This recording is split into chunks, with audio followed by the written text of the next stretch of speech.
j'ai reçu des nouvelles que mon beau-père a un cancer en phase terminale. Il a dit, Puisque tu es son fils, tu devrais trouver un moyen, même en tant que couple de travailleurs en difficulté. ma belle-sœur n'a pas pris la peine de rendre visite ou d'être présente pendant ces derniers moments. Mon beau-père avait quelque chose qu'il voulait désespérément me donner, mais quand il me l'a remis, j'ai reçu quelque chose d'outrageux. Il y a une chose de plus que je te cachais. Mon nom est Sophie et j'ai 45 ans. J'ai travaillé en tant qu'employée à temps partiel depuis mes jeunes années. Dans un établissement de soins, je suis devenue employée à temps plein il y a quelques années et j'y travaille depuis. Mon mari Antoine et moi sommes devenus plus proches après qu'il a reçu des conseils pendant ses premiers jours et nous nous sommes finalement mariés après une romance au bureau. Notre seul fils est maintenant étudiant à l'université et vit seul. Il est devenu indépendant et je me suis entièrement consacrée à mon travail maintenant. Ma belle-mère est décédée il y a quelques années d'un cancer. Puis, un jour, nous avons reçu la nouvelle que mon beau-père avait également un cancer en phase terminale qui était inopérable. Nous avons retrouvé mon beau-père et sommes entrés dans la salle d'examen pour entendre ce que le médecin avait à dire. Même si ma belle-sœur Marie avait été informée à l'avance par James et moi, ce jour-là, elle ne s'est pas présentée pour la discussion avec le médecin. Quand nous avons vérifié plus de 5 minutes, nous avons finalement répondu au message. Je n'en croyais pas mes yeux en voyant ça. Pourquoi dois-je aller entendre de telles choses? Laisse ta sœur tranquille. C'est inutile de lui dire quoi que ce soit. Même ainsi, ton beau-père est important. Peut-être que ta belle-sœur ne comprend pleinement la situation. Elle avait en fait répondu au mess. Laisse ta sœur tranquille. C'est inutile de dire quoi que ce soit. Même si ma belle-sœur Marie avait été informée à l'avance par James et moi, elle ne s'est pas présentée pour la discussion avec le médecin ce jour-là. Ce jour-là, elle s'est présentée pour la discussion avec le médecin. Non, c'est gênant pour toi de venir tout à coup. Mais Marie ne m'a pas laissé entrer dans la maison. Comprends la raison de ma visite. Si oui, écoute au moins ce que j'ai à dire. Derrière elle disant, Renvoie cette personne rapidement. malgré le désagrément de l'attitude de Karen et de son mari, devant l'entrée. Si c'est à propos de ça, je l'ai déjà entendu au téléphone. Était-il nécessaire de venir me le dire en personne? Ces paroles de Karen m'ont touché. J'avais l'intention de laisser James s'occuper de cette affaire, puisqu'il s'agissait de mes parents.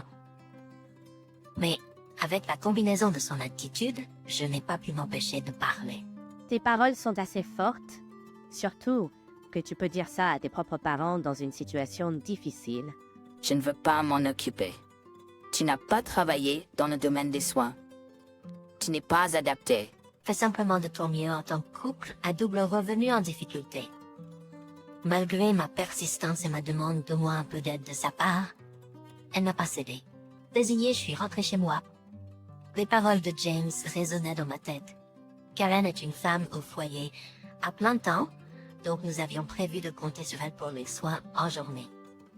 Bien que j'ai trouvé un épanouissement dans mon travail, j'ai hésité à démissionner, car cela signifiait renoncer à quelque chose de précieux. Cependant, avec le refus de Karen de prendre en charge les soins, cette option devenait précaire. Cette nuit-là, je me suis retrouvée à en discuter à nouveau avec Antoine. Si Karen et les autres ne participent pas aux soins, cela signifie que nous, en tant que couple, devons nous en occuper nous-mêmes, n'est-ce pas? J'ai implicitement fait comprendre à Antoine que je voulais prendre des tours et participer aux soins. Puis les yeux d'Antoine se sont égarés et il a dit « Sophie, je suis désolée.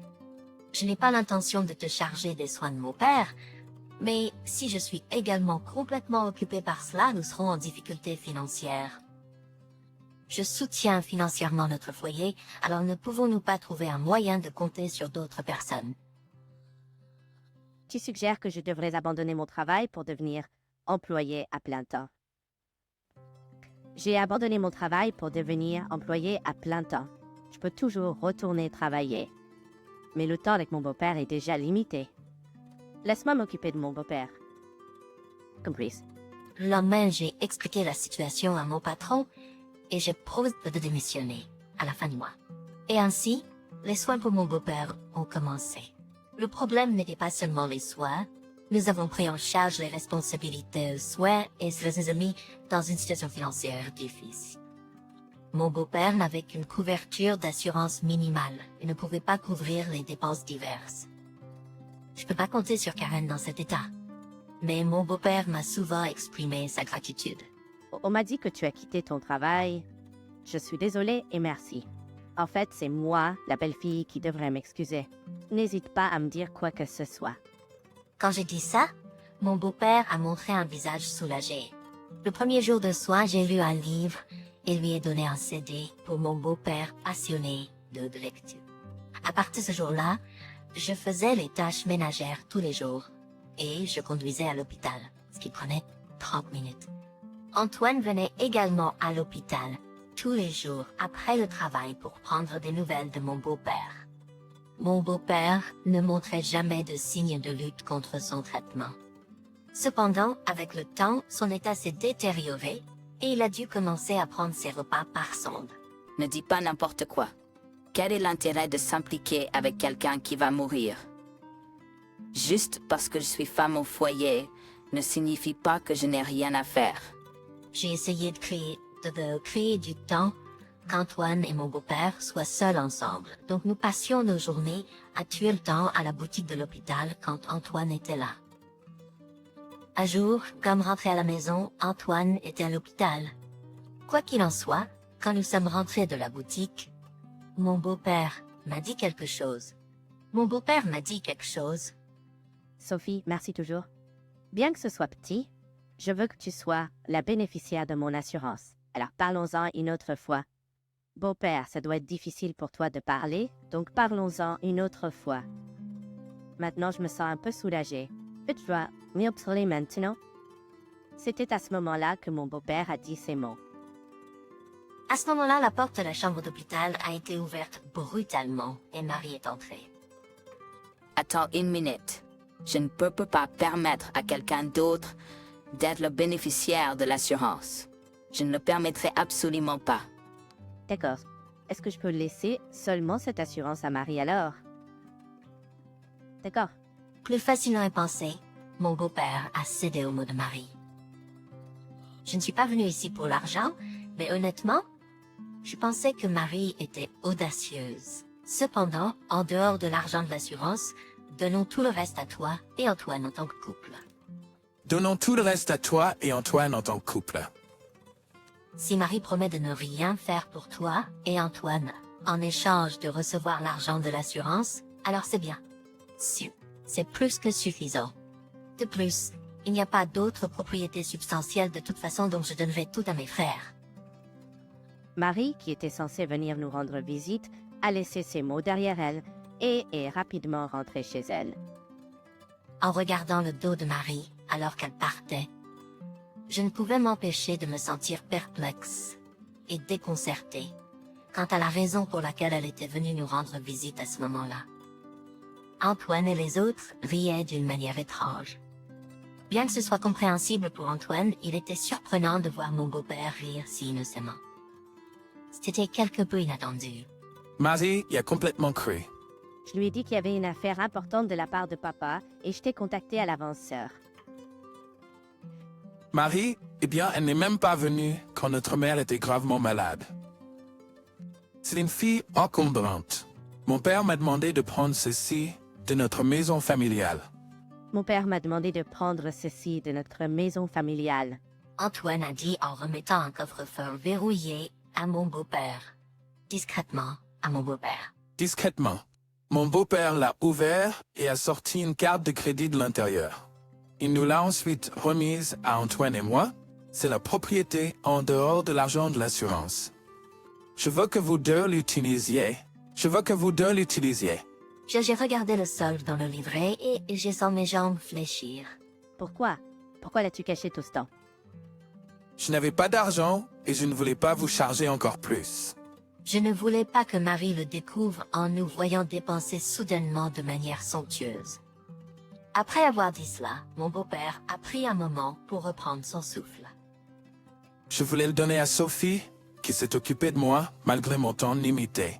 Bien sûr, étant le fils aîné, j'avais toujours prévu de lui transmettre dès le début. Sophie, merci beaucoup d'avoir été avec moi. En écoutant les paroles sincères de gratitude de mon beau-père, mes yeux se sont remplis de larmes. Nous n'avions aucune raison de refuser, alors nous avons accepté le livret de sa part. Peu de temps après, l'état de santé de mon beau-père s'est encore détérioré. Nous avons informé Marie, mais elle n'est jamais venue nous rendre visite. Alors que mon mari et moi veillions sur lui, mon beau-père a soudainement ouvert les yeux. Nous avons quelque chose d'important à vous dire. En fait, il y a une autre chose que je gardais secrète. Déterminés à ne pas manquer les dernières paroles de mon beau-père, nous nous sommes approchés de lui de près. En vérité, mon père était un écrivain célèbre. Je suis née en mariage, donc personne ne le sait. Petit à petit, dans les paroles de mon beau-père, il y avait un souffle calme et tendu mélangé. Mais le crime ne s'aligne chose. Mon beau-père a rassemblé ses dernières forces et m'a remis un morceau de papier. Sur ce papier, une adresse inconnue était écrite. Cependant, il était évident que c'était une ville où résidaient des gens aisés. Que je m'endormis va, c'est un doigt. Ils t'accueilleront, certainement. Avec ces mots, mon beau-père a lentement fermé les yeux et s'est paisiblement endormi. Jusqu'à la fin, Karen n'a pas participé à son soin ni aidé à organiser les funérailles. Cependant, plus tard, quand Karen a découvert que nous avions hérité d'une fortune importante, elle est devenue furieuse.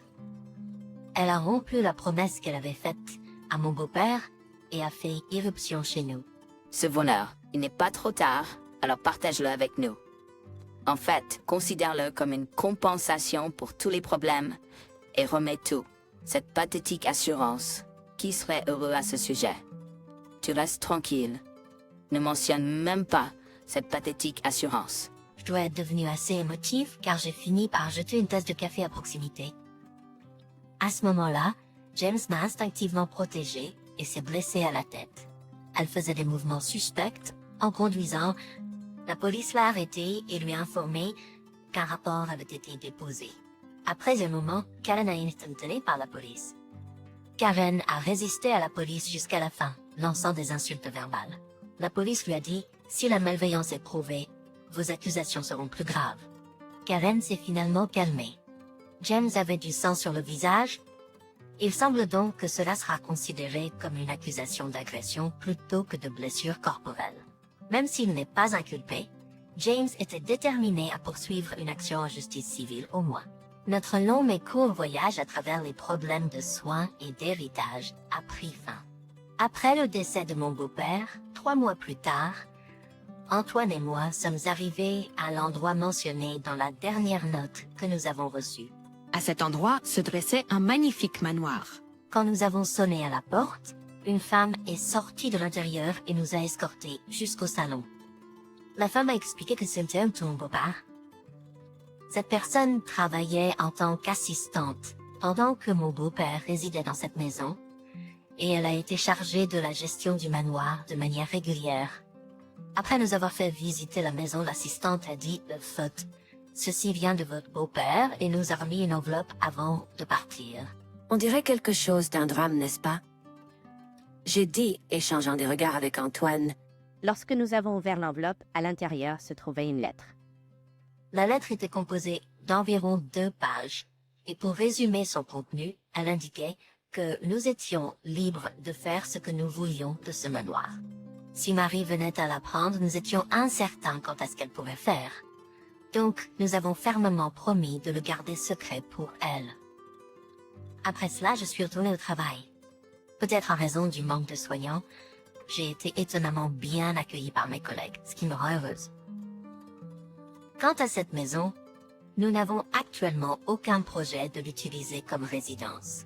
Nous avons l'intention de la chérir comme de précieux souvenirs avec mon beau-père et de la protéger ensemble.